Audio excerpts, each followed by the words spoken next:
Olá, realistas, tudo bem? Vamos adentrar aqui a nossa live de hoje, foi marcada para meio-dia, com a treinadora emocional maravilhosa Alessandra Ramos, tá? Peço desculpa, tive que reiniciar aqui a live, tá?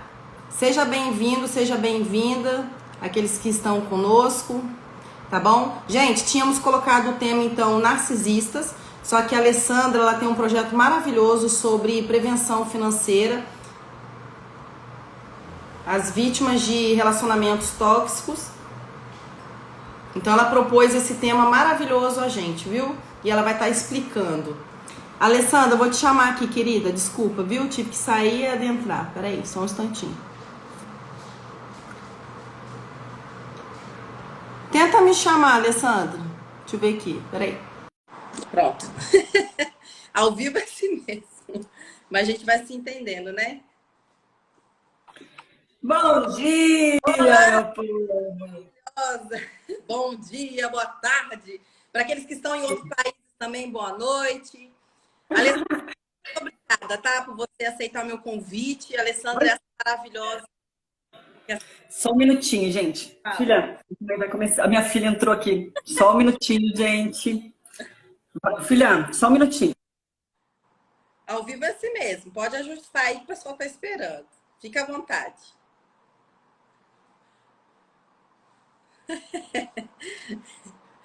Exatamente. A gente está de férias aí, as crianças de férias em casa, a gente tem que trabalhar com elas. Verdade. Se ela quiser dar um oi também aí, fica à vontade. Dá um oi pra galera se quiser, tá? Não, mas ela já foi para lá, ela é boazinha, ela entende. Ela, quando eu falo para ela, mamãe vai trabalhar, ela fala, ai, mãe, você vai fazer live? Ó, as lives, né, ô, Alessandra? Né? Não requisitado, graças a Deus. E, Alessandra, eu estava explicando aqui que o tema era narcisista, né? Porque a gente estava trabalhando num bloco. A gente ouviu vários profissionais abordar esse assunto, a relação desse assunto. Só que você propôs para a gente um tema muito bacana também, que é uma prevenção financeira para pessoas que estão ou já vivenciaram relacionamentos tóxicos, algo dessa natureza, né? Você tem também, né, em relação a isso. Michele, tá cortando. Melhorou? Deixa eu ver. Acho que agora... Ai, meu Deus. Ao vivo é assim. Cachorro aqui também, que só Jesus na graça, mas a gente vai se ajustando. Conseguiu me ouvir, mais ou menos? Não, dá para eu entender, mas algumas partes cortava, assim. Eu acho que o pessoal também, não sei se vocês estavam ouvindo, gente? Dá um toque aí, fala com a gente. Então, Alessandra, fala pra gente aí um pouquinho do seu trabalho, se apresenta, fica à vontade, tá bom? Beleza. Eu sou Alessandra Ramos, eu sou terapeuta, mentora, especialista em relacionamentos abusivos e dependência emocional. Além de eu ser a profissional, né, especialista hoje, eu também já fui estatística da violência doméstica. Então, depois de passar por essa relação onde eu precisei aprender sobre, entender sobre, né, não só sobre ou a pessoa, ou o algoz, mas também sobre mim, eu fui desenvolver esse trabalho para ajudar outras mulheres. E é isso, hoje eu trabalho no combate efetivo da violência doméstica. E o legal também do trabalho da Alessandra, né, Alessandra, que não trabalha ali na vitimização, né? Porque a pessoa foca muito no vitimismo, né? E a gente tem que entender que tem as duas partes, as duas contribuições, na verdade, né? A gente não fala nem culpa. Na verdade, a gente transfere para uma palavra chamada responsabilidade, né? Chamar a responsabilidade daquilo que tange no inconsciente. Qual a nossa contribuição de forma inconsciente? Qual o movimento de fusão que a gente faz de forma inconsciente, essa dança inconsciente que a gente faz com o abusador? Até mesmo para a gente romper com esse ciclo, para que ele não se repita, né, Alessandra? Exatamente. Uma proposta bem bacana para a gente, né, da pessoa não se vitimizar, trabalha com uma prevenção financeira. E por que você aborda tanto essa prevenção financeira, Alessandra? Se você quiser abordar um pouquinho da sua história, para a gente poder estar entendendo, a gente já abordou um pouquinho lá no privado, mas para o pessoal poder entender aqui. Sim. Então, o assunto da prevenção financeira se deu porque eu me vi numa situação, gente, eu vou contar um pouquinho da minha história. Eu me vi numa situação, praticamente numa dependência financeira a vida inteira, mas eu não era dependente do meu abusador, o algoz. Eu casei muito cedo, muito nova, tive 3 filhos, nós nos separamos e eu continuei sendo dependente financeira dele, porque eu tinha 3 filhos pequenos e eu precisava cuidar, né? E eu tenho certeza que existem muitas mulheres aqui nessa situação. E por que eu quero trazer esse alerta? Porque às vezes você casou com uma pessoa boa, uma pessoa legal, você se separou, você tem ali um acordo com essa pessoa e você acaba sendo uma dependente financeira dessa pessoa. Só que vai chegar um certo momento que talvez essa dependência um dia ela acabe. Ou por acordo dos dois, ou porque os filhos cresceram, ou porque algo na sua vida aconteceu, que foi o meu caso. E por que eu quero trazer esse alerta da importância da gente ser dependente financeira? Porque sabemos que a dependência emocional, ela é aquela que caracteriza a vítima, seja ela independente financeira ou não. Só que aí, me fale uma coisa. É muito mais fácil uma vítima que é dependente financeira tomar consciência que ela é dependente financeira, que ela tem condições de sair daquilo, que ela tem condições de bancar um tratamento, um processo terapêutico, uma ajuda, tem para onde ir. E aquela que não é? Aí temos duas problemáticas, a dependência emocional e a dependência financeira. Como é que faz para resolver isso?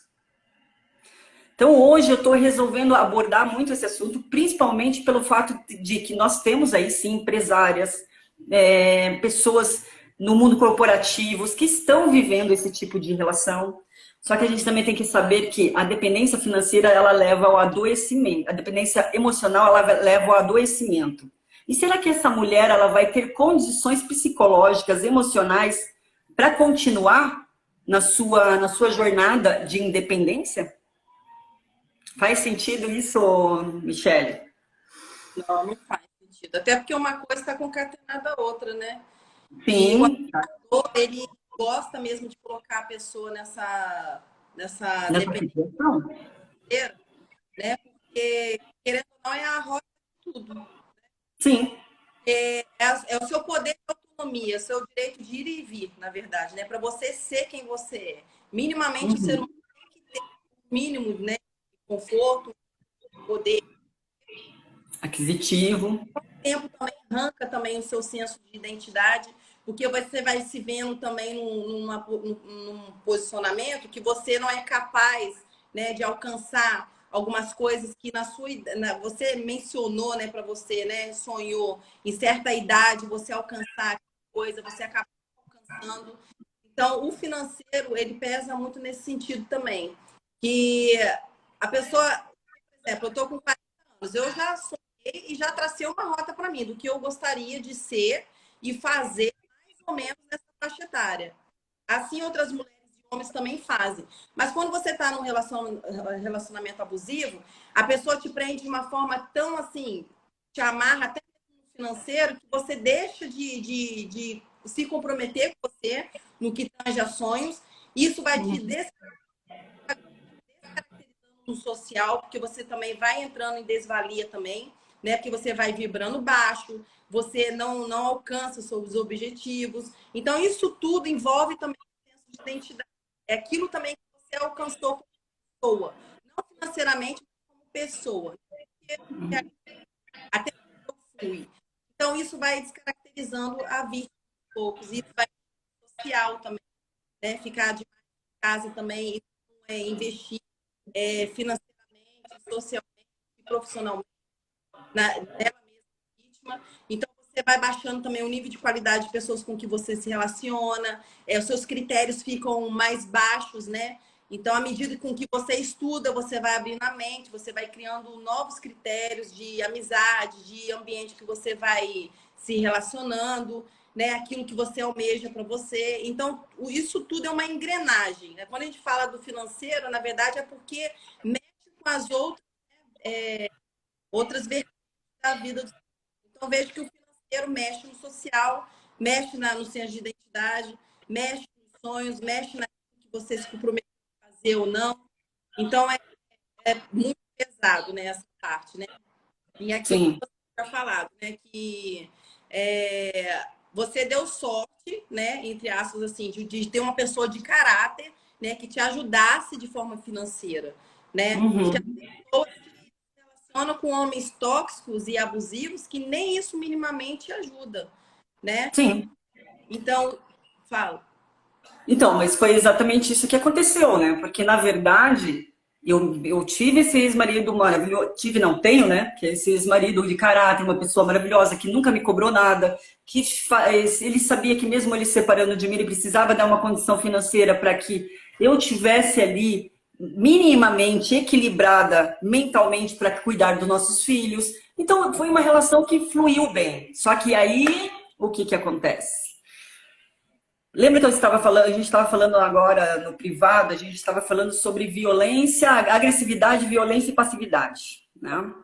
A partir desse momento ali que eu cresço, que eu me torno uma adolescente, que eu me torno uma mulher e que vou, vamos lá, somatizando algumas decepções, algumas situações difíceis da minha vida e que eu não olho para isso, que eu não vou cuidar, que eu não vou, né?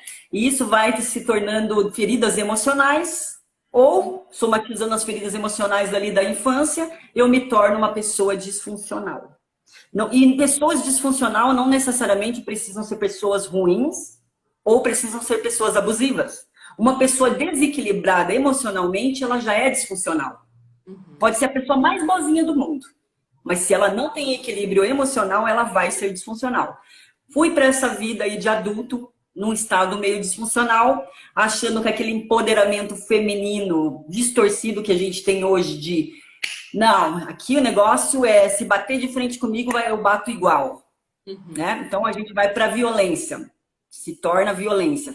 Porque, como eu falei antes, as pessoas confundem muito agressividade com violência. A agressividade é uma coisa natural de qualquer ser humano. Eu sou agressiva, você é agressiva, todos nós somos agressivos. Se existir um momento de perigo que você se sinta em perigo, você vai usar a sua violência para se defender ou você vai usar a sua passividade para se esconder. Que são duas formas de covardias, né? Tanto a violência quanto a passividade.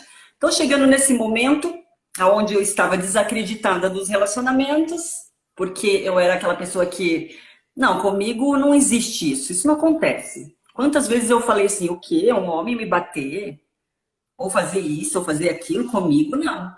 E muitas vezes eu escutava de outras pessoas assim, ó, dessa forma que você é, você não vai conseguir segurar ninguém, né? Não tem essa... Você não vai conseguir segurar ninguém. Nesse momento eu abro a guarda. Vou mudar. Vou ser uma mulher mais passiva, mais compreensiva, mais isso, mais aquilo. Só que nesse momento que eu abro a passividade, eu entro no estado de vítima. Um estado que não era um natural meu. Não estava nem equilibrada para um e nem equilibrada para outro. Eu estava ali oscilando. Só que eu entro numa relação com uma pessoa extremamente abusiva. Ai, Ale, essa pessoa, ela te enganou? Não, gente, ela não me enganou. Nunca me enganou. Essa pessoa, ela já mostrou para mim quem ela era desde o começo. Pode falar. Você está falando aí que você começou a abrir a guarda, né? Que uma das leis do amor para que aconteça de fato é o que? É o equilíbrio, né? Os pratos da balança devem estar equilibrados, né? Devem estar equiparados, né? Quem dá demais, aquele prato que a gente dá demais, né? Só explicando para o pessoal aqui, ele desce, né? Porque pesa muito. Então você entra em desvalor. Então, numa relação, você sempre tem que adentrar equiparando os pratos, né? Exatamente.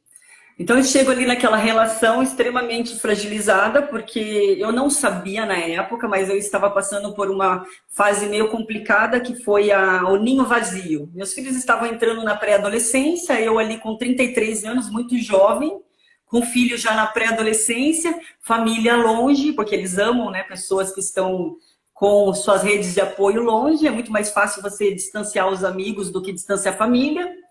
Então, essa pessoa entra na minha vida, mas ela não entra me enganando, gente. Bem pelo contrário. Ela entra já mostrando exatamente quem ela era. Só que, por que eu quero trazer? Daí a gente está mudando agora uma situação aqui para falar sobre a violência, mas o que tem a ver a violência com a financeira? Até então, eu era dependente financeira de um padrão alto de vida que meu ex-marido me proporcionava. E que nunca me cobrou, nunca me encheu o saco. Era uma pessoa assim, meu, sua vida é sua vida. a minha vida, entendeu? A minha eu tenho outra família, eu tenho minha vida. Só que o meu emocional, ele me fez ficar fragilizada e aceitar essa relação, porque eu acreditava que estava na hora, com 33 anos, estou velha, tá na hora de, olha as crenças aí, né? Tá na hora de eu encontrar alguém, porque meus filhos agora vão sair de casa. Até Oi? porque começou a acreditar que você tinha que vibrar de forma diferente, né? Deixar de ser agressiva, entre aspas, né? Que é algo evolutivo, é igual o estresse, a ansiedade. Tem gente que fala assim, estar ansioso não é bom. É bom, porque é algo evolutivo, que te faz levantar da cama. A agressividade, certo ponto, também é bom, que te faz ir para a luta. Então, você né? Deixa eu sair aqui da agressividade, ser mais pacífica, aquela coisa toda. E foi a grande armadilha, na verdade, né? Do abusador te usando cada vez mais, né? E fazendo com que fez todas essas atrocidades com você. Mas pode prosseguir. Foi, porque daí a pessoa começou a usar comigo isso, porque eu oscilava na relação. Foram 3 anos oscilando. Eu não abri a guarda, de repente me tornei passiva. Não, quando vinha as brigas, as agressões físicas, porque ali dentro dessa relação existiu violência física, né? Eu fui muitas vezes agredida, espancada, cárcere privado, ameaçada, chantageada, coagida, e todos os tipos de agressões que você imaginar. Só que eu não era aquela vítima passiva, quietinha. Eu retroalimentava aquilo. Vai vir para cima, vai levar. Você vai entrar no braço comigo, eu vou entrar com você. Então eu oscilava, ao mesmo tempo que eu estava permitindo, porque eu achava que o problema era eu, porque eu era agressiva. Eu era o problema. E aí a pessoa, como que ela fazia as agressões acontecerem? Ela não chegava me batendo, ela chegava me agredindo verbalmente, psicologicamente por horas, né? Tortura psicológica. E através desse período da tortura psicológica, claro, se eu não sou uma pessoa passiva, o que vai acontecer? Eu vou estourar, eu vou reagir. E aí eu partia para empurrar ou xingar também, aí a pessoa vinha e falava, tá vendo você que começou a porrada toda. E, Alessandra, é bom também a gente adentrar aqui um ponto, que nem, por exemplo, quando você fala eu sou agressiva, aquela coisa toda, você toca nesse ponto, né, na época e tal, porque as pessoas têm que entender que a Alessandra teve um contexto que os pais eram separados, né, Alessandra? Você tem conversado comigo. Que não é essa a razão crucial, mas é dentre as razões que a pessoa vem arrastando a âncora da agressividade. Então, a gente vai inserir um pouquinho e se entendendo. Então, você meio que não vê, né, aquelas pessoas te defendendo, que são as pessoas que são a sua referência, seu pai, sua mãe. Então, você já cresce nesse sistema de defesa, já se defende. E a pessoa tem que ser acionada, não sobre não consegue ter né? Mundo, então a pessoa vem se arrastando nessa âncora da agressividade por questão de defesa que a gente estava conversando, né? E foi essa armadilha da Alessandra para ter se colocado de forma inconsciente no polo mais pacífico da relação abusiva. Na verdade, eu repeti um padrão, né? Essa é a real. Eu repeti um padrão onde eu assisti tudo que eu estava vivendo, eu assisti durante a minha infância. Eu saí de casa muito cedo, com 14 anos, para fugir da violência.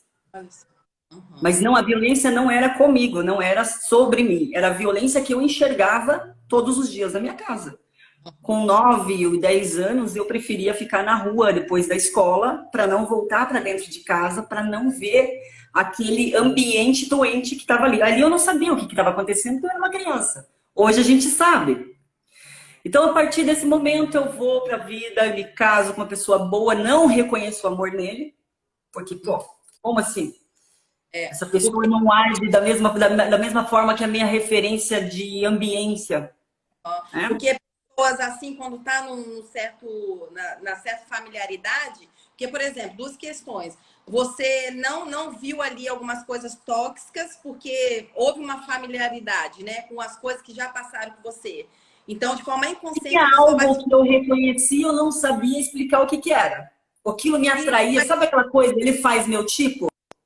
Sim, e de forma inconsciente, estava mais silencioso por conta dessa familiaridade, ou seja, eu já vi isso em algum ponto, mas eu não abro tanto, né, a questão de me defender, porque aquilo é familiar, né, em algum ponto, de forma inconsciente, né? E eu ia falar outra coisa, só que eu esqueci. Fala. Então, é assim, eu falo que a gente pode fugir dos problemas por um bom tempo. Você pode fugir dos problemas por um tempo, mas vai ter uma hora que você vai ter que encará-los. E foi exatamente o que aconteceu comigo.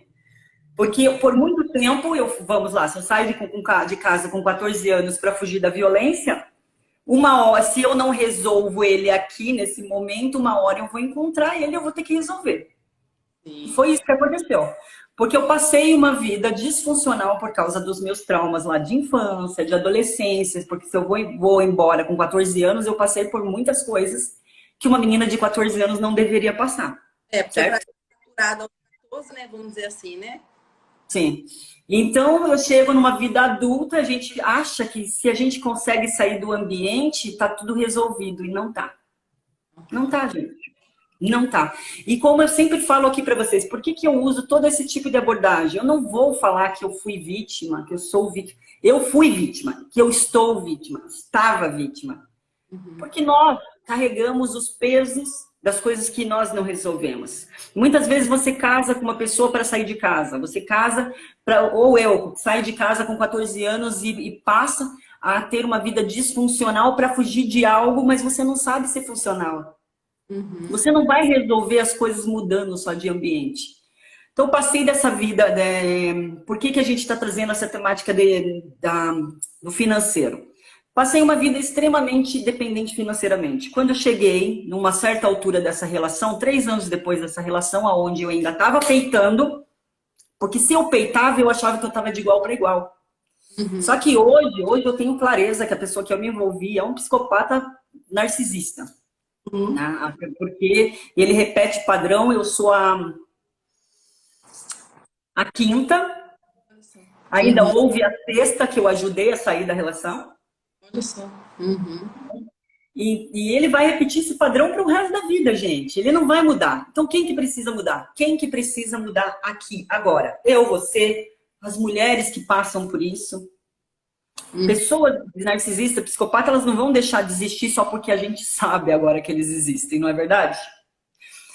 E aí, quando eu comecei a entender que eu precisava resolver os meus BOs, os meus problemas, foi ali que eu virei a chave.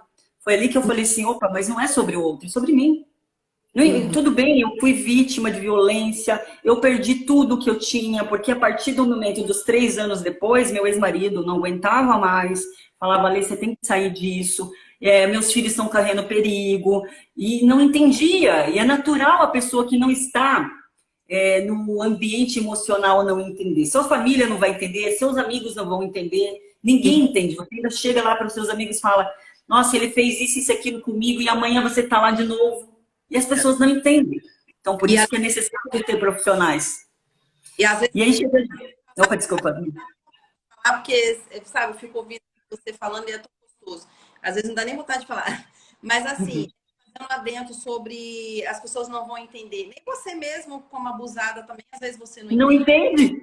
Porque é uma dissonância cognitiva. A mesma boca que profere maldição contra você, te coloca para baixo, é a mesma que traz um chocolate para você, te leva para passear. Então, você fica confuso no meio desse processo. Há uma dissonância cognitiva e há uma confusão.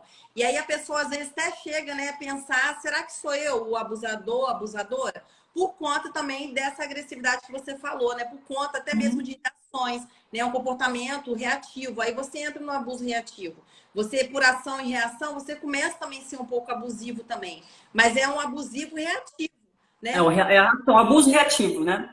Você está em reação. Então, é aquilo que você falou, nem as pessoas de fora vão entender, e nem mesmo a pessoa por conta dessa dissonância, dessa confusão, né?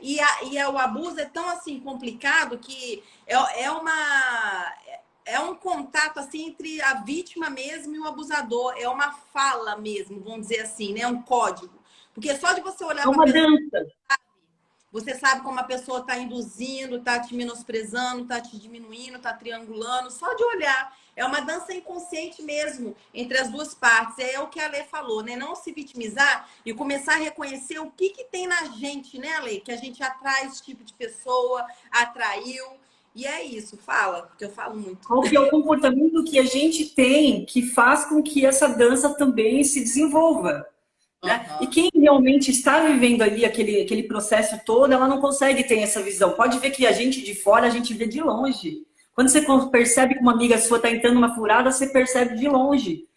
Eu sempre falo que a emoção, ela sequestra a razão. E a paixão é estado de demência. Não que a gente não deva se apaixonar, a gente deve, né? Mas a gente tem que entender como é que funciona todas as dinâmicas. Psicoeducação, é tão importante a gente estar falando sobre tudo isso, porque eu falo, gente, hoje, com tudo que eu sei, vocês acham que eu entraria numa relação abusiva? Pode ser que eu... Não, ninguém está salvo. Eu posso cair, mas a diferença é que se eu sei tudo isso, eu consigo sair rapidamente dessa situação. Agora, o interessante que você falou aqui, uma coisa muito crucial. Eu posso vir aqui novamente. Isso é muito legal da gente falar. Porque às vezes as pessoas olham assim, olha, duas terapeutas falando, então elas nunca podem cair. Porque o que acontece é igual a situação, às vezes, do codependente emocional. A pessoa não deixa de ser codependente emocional repetido. É um modo de ser também, né? São anos lembrando daquele jeito, você levando daquele jeito, é o modo de ser, a sua personalidade. Você se invalida para que o outro, né, se valide em cima de você. Você frente, você se esvazia, tudo em nome do amor do outro. Então é isso que a Lê falou, sabe? Eu costumo dizer que é um gerúndio, né? O codependente. Eu aprendo, né? Eu vou aprendendo, eu vou fazendo, eu vou me reeducando, né? Então é um gerúndio aí fazendo mesmo, e aos pouquinhos a gente vai cortando as arestas, criando os limites, as bordas, né, que a gente fala, é aprender a dizer não, saber e criar critérios é fundamental. Criar critérios pela análise é o seguinte: às vezes você acha que você está sendo preconceituosa e não é. Eu não quero aquele tipo de homem, de mulher, não é preconceito. São critérios, mas são tipos de preconceito, segundo a psicanálise, que na verdade te policia, sabe? Que coloca ali dentro de uma caixinha de proteção. Então, você, às vezes, se achar preconceituosa, não é. É um critério a mais que você vai galgando, você vai, né, alçando aos pouquinhos novos voos e você vai tornando um critério mais alto do que o outro. Então, isso vai impedindo com que o tempo você vai adentrando uma relação dessa novamente. Então, é muito interessante a Lê ter falado isso, né? Eu posso vir cair de novo, ou eu posso também vir. Então, a corrida não é... A vida não é uma corrida de 100 metros. A gente já vai resolver. A gente já foi... Mas policiando mesmo, né, Alê? E até porque eu acho muito interessante quando a gente fala sobre autoestima, tá? Autoestima. A autoestima, ela é para ser praticada todo dia. Porque tem aquele dia que eu acordo, eu olho para o espelho e falo, meu Deus, não queria nem olhar para esse espelho. Não tem esse dia? Pode ser que nesse dia você esteja vibrando baixo, você esteja numa fase ali mais... desprotegida, e nesse momento chega alguém ali, você tá com a autoestima baixa, nesse dia chega um cara lá maravilhoso, que faz o seu tipo, que você acabou de falar aí, a familiaridade, que ele fala algo em você que você, né? Então assim, a gente tem que tomar muito cuidado. Pega no ego, né? O abusador pega no ego, pega na autoestima, né? Poxa, ela gosta de ser chamada de inteligente, ela gosta de ser chamada de empática. Nossa, como você ajuda as pessoas. Então, o abusador mais estuda você do que você mesmo. Então, chegar a essa conclusão é muito legal também, né? Não é legal passar nessas relações abusivas. Ele conhece todas as suas fraquezas e todas as suas qualidades. E ele sabe usar todos os gatilhos emocionais, tanto para te colocar para cima como para te colocar para baixo.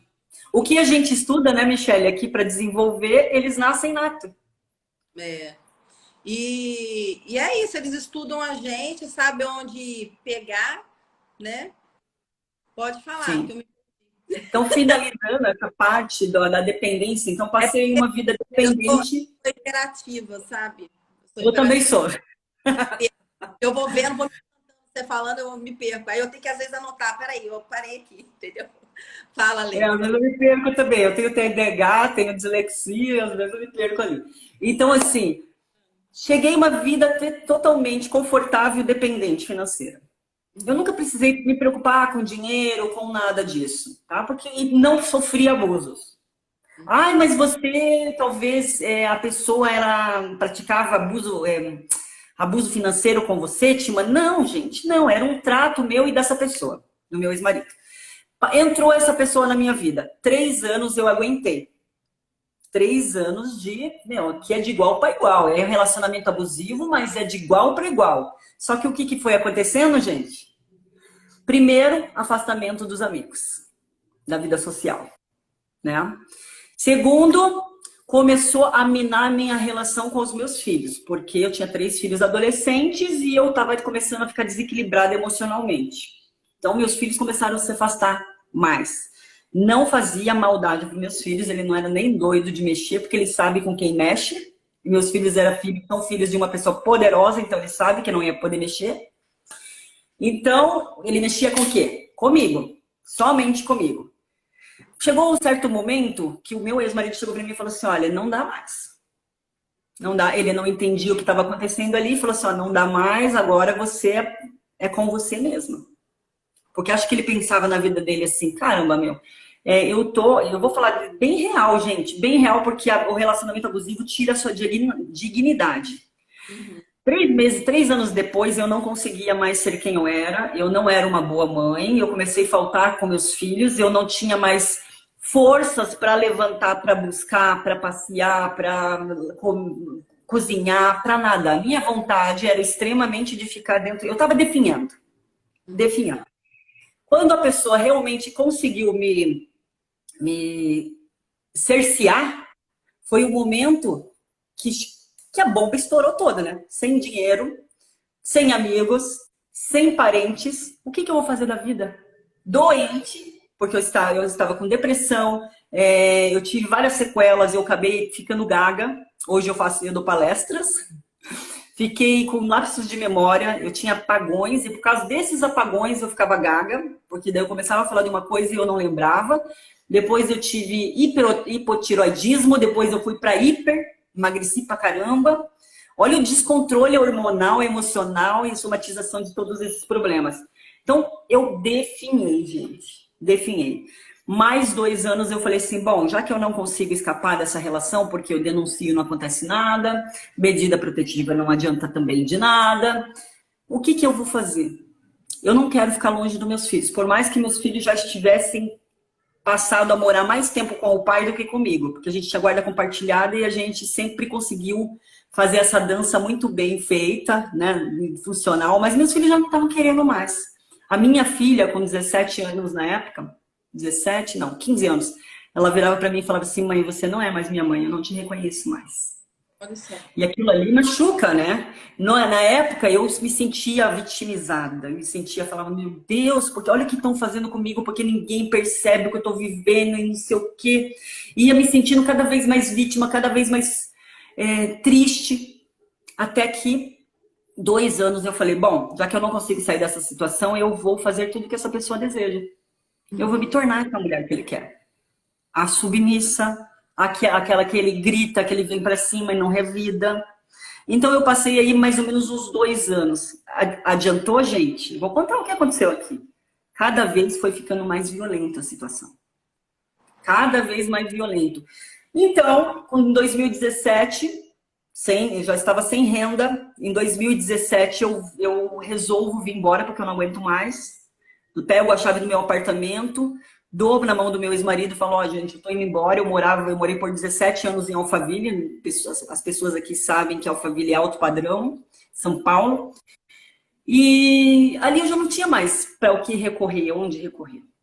Só que daí em 2018, no final de 2000, novembro de 2017, 2 meses depois que eu volto, que graças a Deus eu tinha minha família, que eu sou de Curitiba, minha família me recolheu e tal, mas eu estava numa depressão profunda. Em 2018 eu retomo para lá, e aquela coisa, eu não conseguia esquecer a pessoa, porque eu estava dependente, hormonal, sentimental, e aliás, eu estava com a vida toda destruída.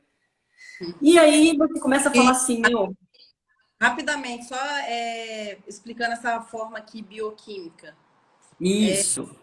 Porque, na verdade, o que acontece, gente? O cérebro ele tem inibições que a gente fala, né?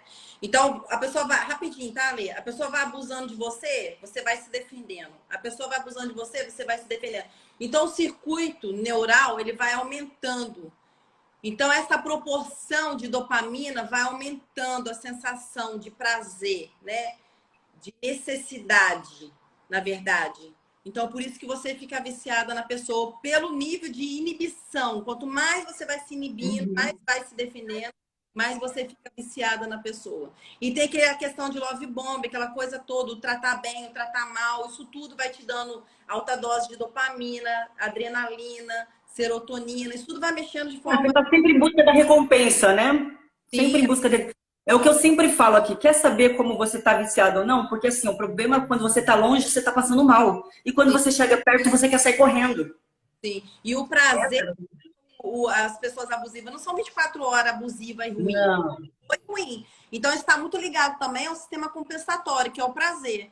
Então, ao mesmo tempo que essa pessoa te dá alguma coisa, a mesma proporção ela tira. Então, é como se ela estivesse dizendo para você, olha, eu sou o regulador das suas emoções. Eu sou o regulador do seu prazer quanto das suas emoções. Que é a mesma medida que eu tiro, eu te dou momentos de prazer. Então, você vai concatenando uma coisa na outra, ligando, e você acha que estar com essa pessoa é prazer, mas não é. São reações químicas, né? Inibições, reações químicas cada vez maiores e o sistema compensatório que está relacionado ao prazer. Porque a mesma pessoa que te abusa te dá momentos de prazer. Então, você entra nesse sistema compensatório cada vez mais viciante. Então, é isso. Por isso que mexe muito na bioquímica, assim, sabe?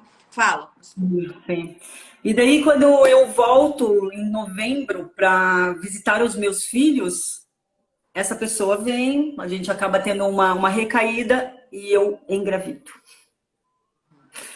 E daí, em 2018, eu volto para lá, achando, porque, gente, eu não sabia de nada que eu sei hoje, tá? Eu não era quem eu sou hoje. Então, vamos colocar aqui no passado. Nem imaginava o que era relacionamento abusivo, não sabia o que era narcisismo, psicopatia, não sabia da bioquímica, aliás, não sabia nada.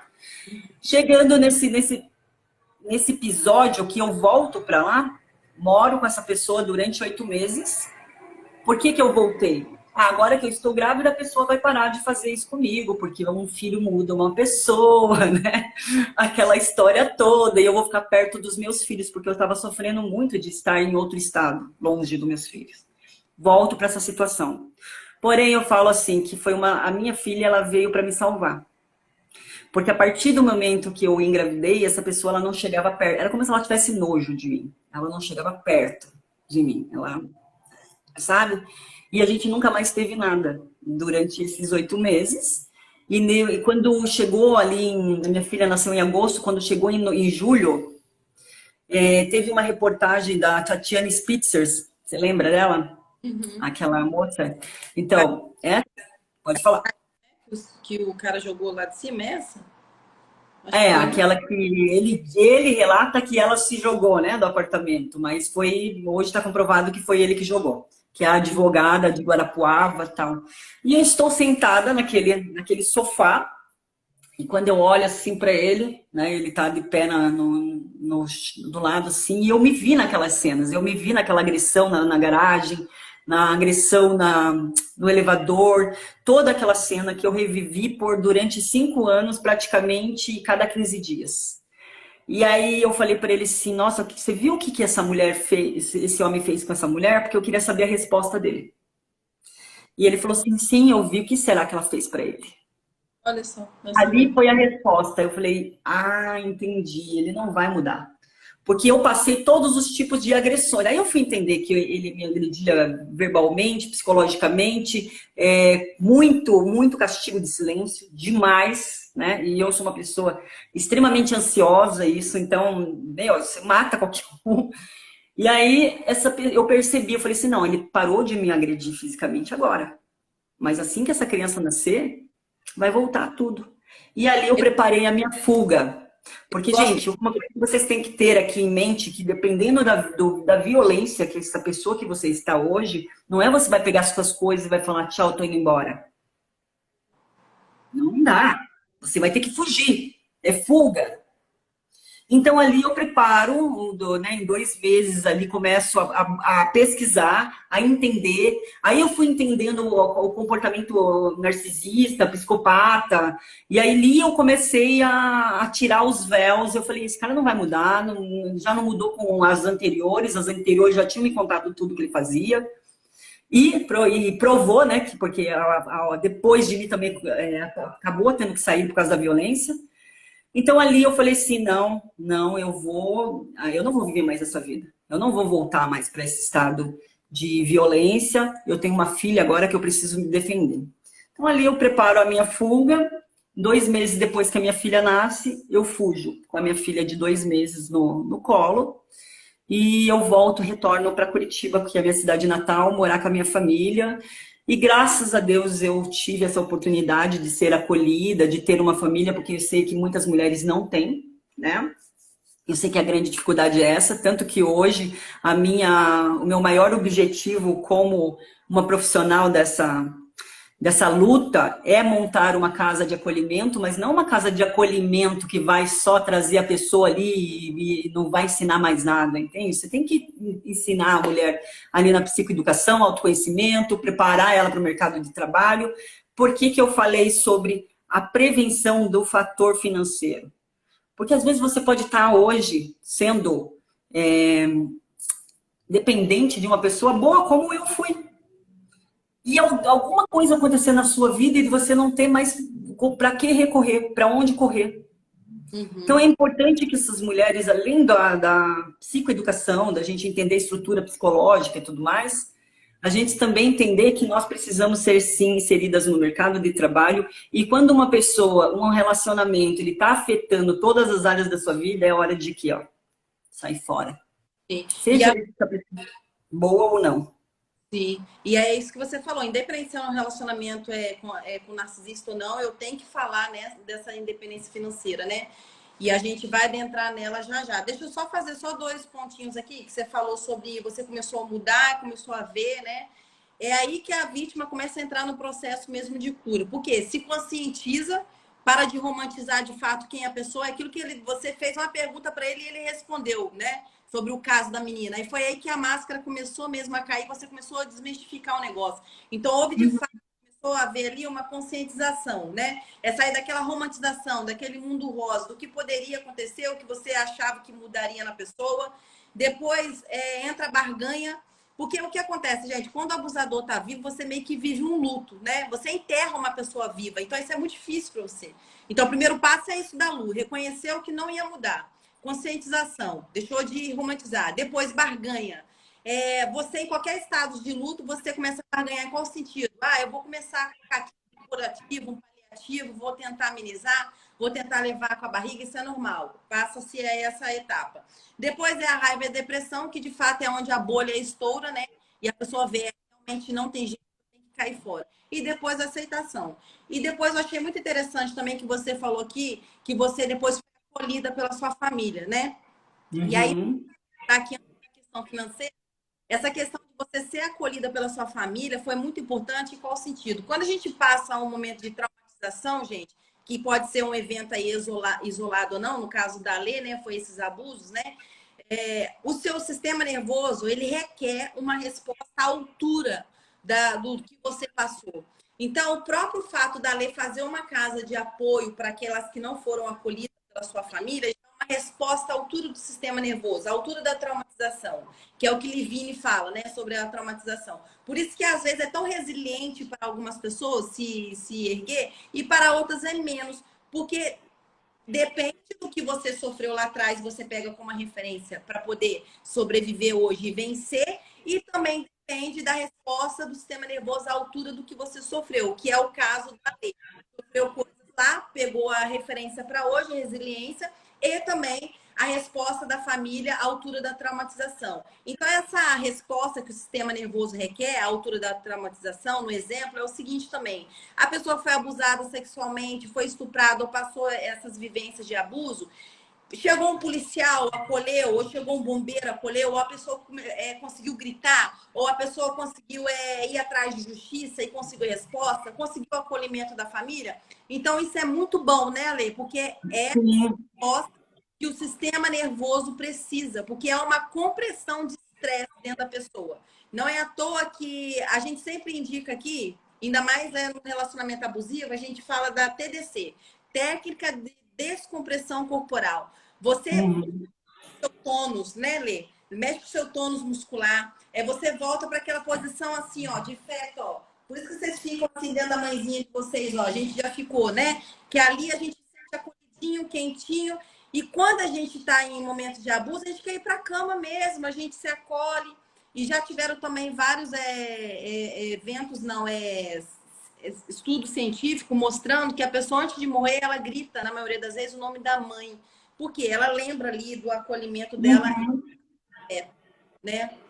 Então, isso tudo menciona o quê? Menciona a resposta do sistema nervoso, né? Você tá com tônus muscular contraído demais, você tá tensa, você tá ansiosa, tá nervosa. Então, se você tem um acolhimento familiar que a Lê teve, ou você faz uso da resiliência, você ressignifica isso de outra forma. Então, pega, gente, aquilo que vocês já sofreram anteriormente, como exemplo de que vocês vão ver hoje também, né? E mesmo que você não tenha hoje o acolhimento que a Lê teve hoje da família, mas cria você também um tipo de acolhimento.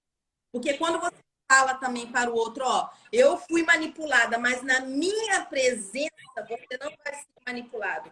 Eu fui abusado, mas na minha presença você não vai ser abusado.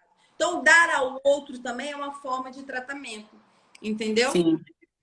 Mas eu quero deixar uma coisa aqui muito importante. Ah. Eu demorei muito para tomar a atitude de sair dessa relação por vergonha, que muitas têm. Então, tipo, como assim? Eu saí de casa com 14 anos, agora eu vou voltar para casa com 38 anos, mais uma filha no braço. Então, isso pesou muito para minha decisão de sair da relação. E não era porque a minha família não me apoiava, tá, gente? Era porque eu sempre me achei muito responsável pela minha vida. Eu sempre fui uma pessoa independente, mesmo sendo dependente financeiramente, eu nunca fui uma pessoa que deu despesas e dependeu da família. Então, ali nesse processo, eu fiquei muito tempo presa dentro dessa relação. E hoje eu falo para você que está vivendo isso. De repente, você tem oportunidade de sair, tem para onde ir, mas você não consegue sair porque não consegue vencer a sua, às vezes até o orgulho, né? A gente pode dizer assim, o orgulho de assumir assim, tipo, gente, ferrou, preciso de ajuda. Tem até uma pessoa aqui que é um amigo e pastor, tá dizendo aqui que é socorro, né? A menina está sendo agredida. Primeiramente, né, acolher essa pessoa para ter uma resposta do sistema nervoso, aquilo que nós falamos. E, gente, Maria da Penha, não tem outra. Maria da Penha. E outra coisa, se vocês virem que não está surtindo efeito, vou dar aqui um segredo para vocês, que eu sou operadora de adoro, ó. Até já carimbei minha balança, maravilha. Então, viu que não está fazendo nada, a polícia vai no Ministério Público, que é o fiscalizador da lei, entendeu? Vai lá, pega o protocolo do seu BO e acompanha. De alguma forma, eles vão ter que fazer alguma coisa, tá bom? Fisicamente, verbalmente, tudo para todo tipo de agressão. Mas, enfim, fala, Lê. E agora, aqui um pouco a parte financeira, né? Porque é aquilo que você falou. Falou, Michele, eu ofereço um curso tão maravilhoso. E você é uma pessoa gostosa, uma pessoa maravilhosa de se ter por perto, né, Lê? E imagina o seu curso, que deve ser melhor ainda. E você falou, Michele, tem mulheres que não têm nem 50 reais para fazer o meu curso. E isso, gente, é triste, porque é aquilo que a Lê falou, independente se você tem ou não uma pessoa, né, que te vale, que está dando uma força, você tem que ter independentemente, né? E quer falar um pouquinho do seu projeto, Ale, sobre o que você está lançando também? Eu quero falar um pouquinho de uma coisa aqui, que eu quero deixar um adendo aqui para as mulheres, né? Como eu falei, eu vim de uma posição social muito alta, onde eu não precisava preocupar com dinheiro, com roupas, enfim, com supérfluos. Quando eu saí de lá, eu saí sem nada, com 3 sapatos, 2 bolsas, um bebê no colo e meu carro, que era o único bem que eu tinha. Nunca dependi dessa pessoa. Mas o que acontece? Quando eu resolvi sair, gente, todo o dinheiro que eu ganhei, que eu fiz, né? Porque a gente não ganha nada, que eu fiz até esse processo todo de me recuperar, ele foi investido nisso aqui, ó. Nisso aqui, no psicológico. Eu falo, eu não tenho vergonha. 4 anos sem comprar uma calcinha. E, infelizmente, a gente não tem como é que fala? Essa educação financeira para investir em nós mesmos. A educação financeira é para o consumismo, para o consumo, porque eu também já fui muito tempo assim. Eu poderia ter resolvido todos esses processos de problemas psicológicos, né, emocionais, quando eu tinha lá muito dinheiro. Mas não foi o que aconteceu. Então, por isso que hoje eu falo muito sobre a prevenção. Se você está passando por um momento emocional desequilibrado, por uma situação que talvez só um profissional pode te ajudar, meu amor, o que é caro para você? Uhum. Porque por muitas vezes eu ficava assim, quando eu tinha condições, eu falava, não, isso é caro. E depois, quando eu precisei, que eu entendi que se eu não fizesse a mudança interna em mim, né, e outra, a gente tem que entender que o autoconhecimento não é autodesenvolvimento. Não adianta fazer autodesenvolvimento sem ter autoconhecimento. Uhum. Você pode comprar 300 mil livros de autoajuda, porque eu era essa. Uhum. Nossa, no livro aqui, não sei o quê, falava dos conceitos e tal, mas não aplicava na minha própria vida. Porque ter consciência é uma coisa. É igual falar empoderamento, mas a pessoa não converge na atitude, né? É atitude, Sim. tem que convergir, tem que ir na mesma linha, né? A pessoa está falando tanto de empoderamento, mas a atitude não converge, não vai para o mesmo ponto. Não faz sentido. Como eu estava falando hoje sobre agressividade. Agressividade natural do ser humano, violência já se passa para o parte covarde e passividade também. Uhum. E aí? Você tem essa agressividade para encarar a vida, agressividade equilibrada para encarar a vida, para ir trabalhar, para fazer as coisas necessárias que são para a sua vida, que é autorresponsabilidade, protagonismo pessoal.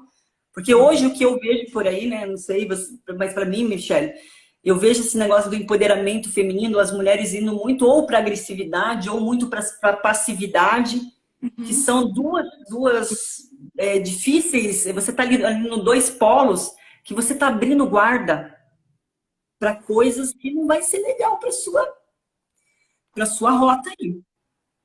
Tudo o extremismo, ele, né, adoece, né? Nada no. Adoece. E é fácil ter o equilíbrio? Provavelmente não. É uma caminhada dura e você tem que pagar caro para isso, em todos os sentidos. Agora, sobre a independência financeira, Lê, é bom a gente alertar aqui que é o seguinte: quando a gente lida também com alguém abusador, abusadora, a gente não pode dizer, né? Ah, eu vou ser independente, vou ser isso, aquilo, empeitar a pessoa. Tem que ter sabedoria, vindo pelas bordas, né? Porque isso, ó, na condição de abusador, o que acontece? Ele quer controle, para ele é controle, basicamente isso, né? Se você é uma pessoa dependente. Porque o que acontece? Qual é o prazer ali do abusador? Ele era a vítima, né? Em algum momento é que ele se tornou abusador e hoje ele é o abusador. Então ele é o regulador das emoções dessa vítima. Então, à medida com que ele abusa, ele se sente satisfeito, né? Ele se sente grande. Então, se você fala ali com ele que você quer se tornar independente, diz Francis Bacon, não é à toa, né? Aquele filósofo, né, que dizia: informação é controle. Então, feche sua boca se você quer construir alguma coisa, se você quer se tornar independente, já passou da hora, se torna, se levante, né, Lê? Não comunique. Informação é controle. Vai fazendo as coisas pela borda, vai fazendo as coisas no silêncio. Não precisa saber dos seus projetos, dos seus planos, dos seus sonhos, quantas cadeiras disciplinas que você está fazendo na faculdade, se você já está terminando ou não. As suas vendas, se você vende alguma coisa, guarda uma reserva, não precisa, né, mostrar ali o 100% que você ganha. Então, se resguardar mesmo, porque a gente está até conversando e a mulher, ela passa mesmo o prazo de validade em qual sentido? Porque é sim levado em consideração a beleza da mulher, né, no mercado, é sim levado em consideração. Então, você já coloca ali já a sua beleza, seu tempo em disposição da pessoa, né? Só aí você já perde um pouco. Então, você ainda vai começar a dar informação quando você começar a se levantar. Então, você não tem que explicar nada. E ao mesmo tempo, sua beleza, todas as áreas da sua vida, para que você não termine nesse relacionamento.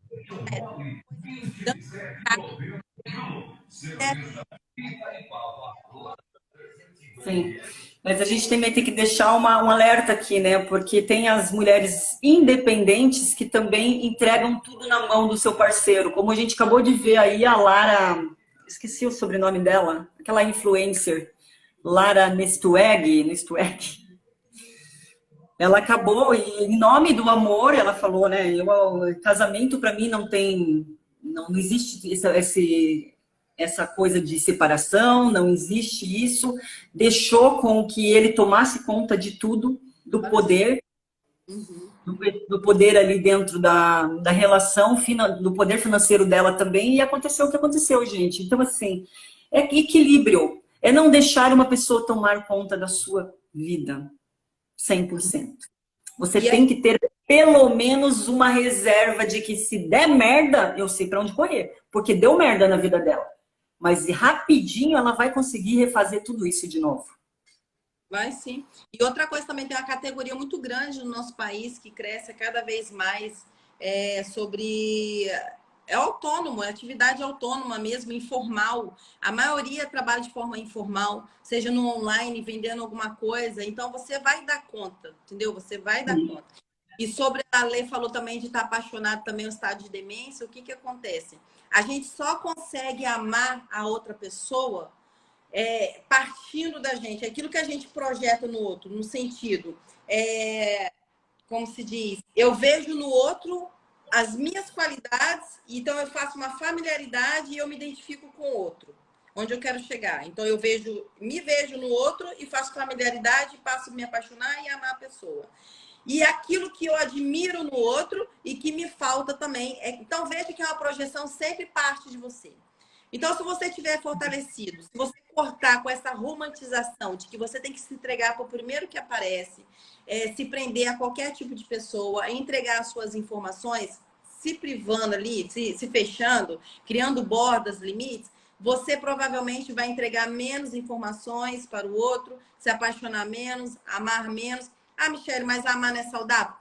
O que difere mesmo essas pessoas que têm transtornos aí, seja sociopata, narcisista, psicopata, o legal, bacana, é que a gente seja empata e a gente tem que se colocar no lugar do outro. Esse é o saudável das relações.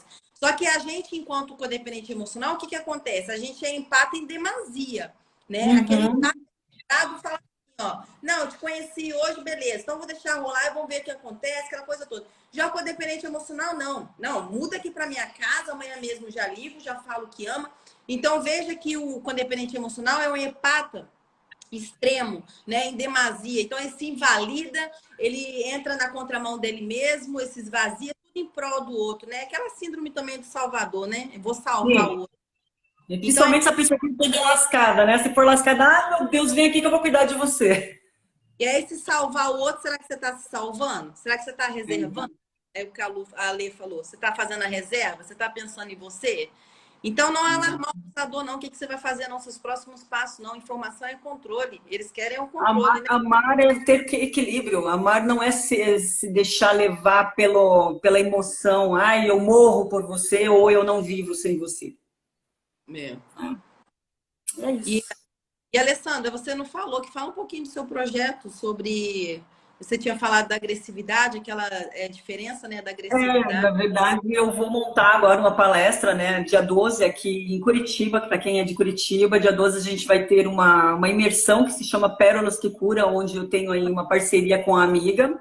E todos os meses a gente faz essa imersão voltado para as mulheres. E eu sempre dou uma palestra e essa palestra o nome vai ser o seguinte, gente. Vai ser para chocar. Mulheres gostam de homens agressivos. E nós gostamos. Não é que a gente não gosta. A diferença é que o homem não entende que a gente não gosta de homem violento. Porque aquela agressividade do homem de encarar a vida de frente, de ter coragem de defender a sua parceira, de ser provedor, isso é natural. O que não é natural é a violência. E que não é natural também é o homem banana, que é a passividade, que também é uma forma de covardia. Então eu falo, qual dos dois polos covarde você está? Na violência ou na passividade? Ou na covardia da passividade? Então, ali eu vou montar ali dentro desse olhar mais temático, vou fazer uma coisa mais temática, porque não precisa ser pesado, né? Você imagina, às vezes até é engraçado, as pessoas falam assim, eu acho que você não sabe exatamente o que eu estou vivendo. E eu falo, você quer que eu mostre algumas fotos para você falar para mim que eu não sei o que você está vivendo? Eu sei exatamente. Só que o meu projeto é não deixar essas mulheres amargurar, essas mulheres se sentirem magoadas, com raiva, com ódio, ou querer vingança a todo custo. Porque a pessoa narcisista, psicopata, ela é condenada para o resto da vida, ela não vai mudar, mas você consegue. Você pode. Então, e aí? Qual que é a sociedade que a gente vai fazer esse movimento? Se eu não posso salvar um narcisista, um psicopata, então temos que salvar quem? Eu não vou ser vítima para a vida inteira. Ai, que bonitinho. E é bonitinho você falar isso, porque o que acontece é isso mesmo. Porque a raiva, ela te invalida em qual sentido? O abusador, ele vem mesmo para poder te descaracterizar, te desqualificar, esvaziar você de si mesmo, te deixar mesmo a bagaço. Te destruir. Te destruir. Então, porque ele está destruído. Sim. Então, eu costumo dizer que você, para se vingar, entre aspas, de um abusador, é ser imensamente feliz com você. Ser imensamente feliz com você. Ah, Michele, mas hoje eu não estou feliz. É normal, a gente tem que ter frustração. Normal, eu levei tempo. Paulo da Bíblia estava na prisão, mas ele falou lá. Por que eu estou falando aqui da Bíblia, gente? Porque até a neurociência hoje, tá? Tem uma relação lá de neurociência e espiritualidade. Quando a gente reza, ora, medita, a gente não aciona a parte de estresse do nosso cérebro. Então, Paulo mesmo dizia, eu estou preso, mas eu aprendi a estar feliz. Ah, mas a hipocrisia? Não é hipocrisia, é resiliência. Porque se você deixar aquilo te atacar de uma forma, então seja extremamente feliz, construa momentos de felicidade, não é constância, porque isso aí também já é demência, é infantilidade psíquica, né? Eu vou ter que estar 24 horas, construa momentos de felicidade e seja extremamente feliz. Essa é a vingança que você dá ao abusador, né, Ale?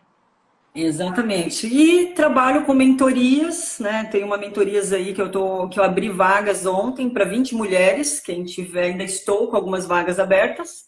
E também tem uma comunidade que se chama Liberte-se.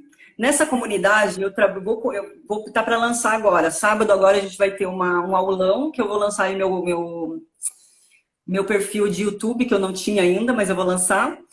E através dessa comunidade eu quero trazer inteligência emocional, autoconhecimento, que é o começo, gente. É o comecinho. Porque o autodesenvolvimento, ele vem através do autoconhecimento. Então, é ali a porta para você abrir. Como eu falei, é R$50 mensais. E, infelizmente, temos mulheres aí que nem isso tem. Então, é por isso que eu falo, a independência financeira, nem que você faça brigadeiro para pagar suas coisinhas. Precisa, gente. Precisa. Sim, verdade. Ó, tem a Juliana aqui, Pocera, eu não sei se é assim que fala o nome dela. A minha parceira é palestrante também. Você é ótima, trabalho super necessário, verdade. A Alessandra é maravilhosa. Ela é o quê, Alessandra, que você falou?